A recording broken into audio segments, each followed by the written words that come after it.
justement après le succès de cette guerre pour Israël contre l'Iran. L'armée israélienne le dit, elle va de nouveau concentrer ses opérations sur Gaza. C'est une annonce du chef d'état-major de l'armée de l'État hébreu. Gaza, où l'État hébreu justement a enregistré de lourdes pertes ces dernières heures. 7 soldats israéliens sont morts. Tous appartenaient à une brigade spécialisée dans le déminage et la destruction de tunnels. Gaza, où de son côté, la défense civile de l'enclave annonce la mort de 46 personnes tuées une fois de plus lors d'une distribution d'aide alimentaire, encore une fois au carrefour de Netzarim.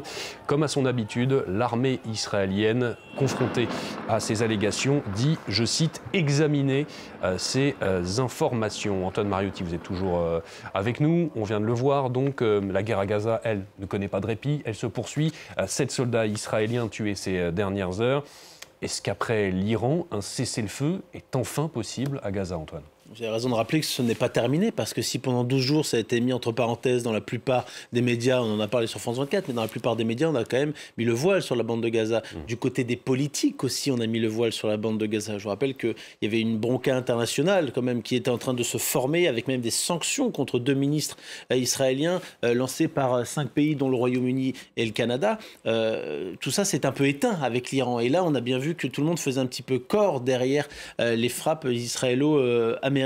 Mais vous l'avez rappelé, 46 morts dans un centre de distribution. Ce ne sont pas des terroristes en train d'attaquer Israël. Il y a eu pendant ces 12 jours des morts et des dizaines de morts chaque jour qui allaient chercher de l'aide. Donc ça, c'est un énorme problème. Donc la situation est toujours aussi désastreuse dans la bande de Gaza, plus que jamais. Elle est aussi très compliquée pour les Israéliens qui, ce matin encore, ont perdu 7 soldats dans la bande de Gaza. Ça fait un total de 430 depuis le 7 octobre. Ça fait quand même beaucoup et c'est lourd aussi pour la population israélienne. Alors, pour arriver au bout, bien, il y a à la fois ce côté pression populaire qui va sans doute reprendre. Il y a eu un répit politique pour Benyamin Netanyahou avec cette quasi-unanimité de la population sur l'Iran, mais qui va se diluer petit à petit dans les jours et dans les semaines qui viennent. Donc il va y avoir une pression populaire. Il faut voir aussi s'il y aura une pression de Donald Trump, par exemple. Et je vous propose d'écouter ce que disait Donald Trump avec des mots assez forts contre Israël hier, au moment où Iraniens et Israéliens commençaient à enfreindre le cessez-le-feu. Écoutez, on en reparle juste après.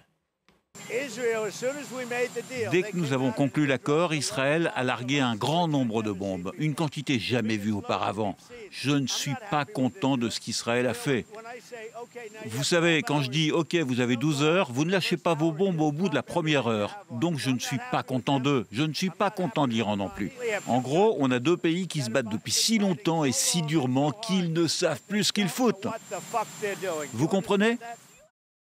Des mots assez forts de la part de Donald Trump contre Israël. Et on n'a pas du tout l'habitude, c'est extrêmement rare. Les rares fois où il s'exprime de cette manière-là contre Israël, ce n'est pas publiquement, c'est en privé. Ou alors c'était entre ces 2 mandats quand il n'était plus à la Maison-Blanche. On sait qu'il a aussi envie de régler cette histoire de Gaza, de ne plus avoir à en parler, de pouvoir dire aussi qu'il a là aussi bien permis d'arrêter une guerre et donc d'être le faiseur de paix. Lui qui a repartagé sur ses réseaux sociaux le message de quelqu'un qui appelait à ce qu'il reçoive le prix Nobel de la paix. On sait que c'est un de ses objectifs. Donc, il a envie de s'en débarrasser rapidement. Donc, la pression, elle peut venir de lui et uniquement de lui.